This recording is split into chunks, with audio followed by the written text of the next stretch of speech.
وتلك الأمثال نضربها للناس لعلهم يتفكرون. هو الله.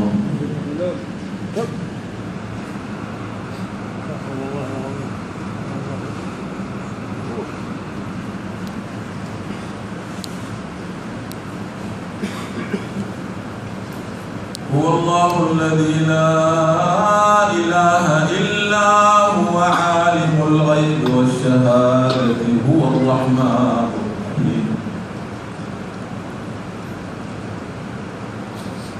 هو الله الذي لا إله إلا هو